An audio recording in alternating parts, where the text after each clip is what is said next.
Olá pessoal, mais um vídeo no canal. Desta vez vamos falar do concurso público do Ministério do Interior.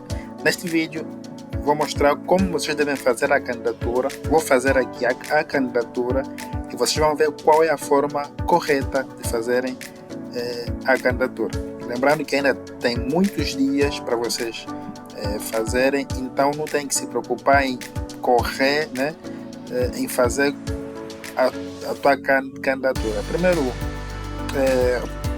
procura entender o site, procura ver como é que está o fluxo no site, e quando tiver mais calmo, você assim vai fazer a tua candidatura sem problema nenhum. Este é basicamente o site, mas antes de continuarmos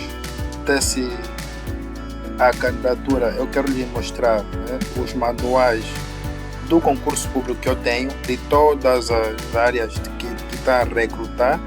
Eu estou a disponibilizar esse material por apenas 1000 kwanzas. São na verdade 1, 2, 3, 4, 5, são 6 materiais. Esse é da Polícia Nacional, esse é do Serviço de Imigração Estrangeira, esse é do Serviço de Investigação Criminal, esse é de apoio ao Ministério do Interior, serviços penitenciários e bombeiros. Esses são basicamente algumas das matérias que possivelmente podem sair no concurso público. Então, se você está interessado, é só você entrar em contato. Eu vou deixar o link do grupo aqui, ok, na descrição, para você adquirir esse material. Lembrando que esse material está a sair por apenas 1000 kwanzas, ok? Já tem grupo criado, já tem pessoal lá que estão a solicitar esse material, então você pode ter esse material por apenas 1000 kwanzas, ok? Lembrando que esse material, por 1000 kwanzas, é para os 6, ok? Os 6 materiais, tá bom? E você também pode distribuir para as outras pessoas ou assim vender, ok? Então vamos lá. Temos aqui o site, né, do concurso público.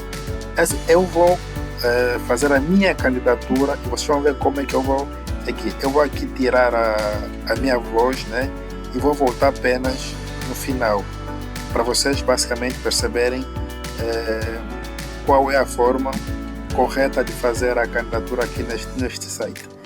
Mais abaixo vocês podem encontrar aqui, né, os órgãos que estão a recrutar, né?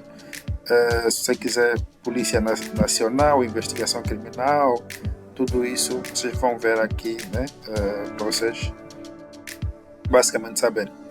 Bem, eu vou tirar a minha voz e prestem atenção apenas no vídeo, porque o vídeo vai explicar exatamente como vocês devem fazer as vossas candidaturas, ok?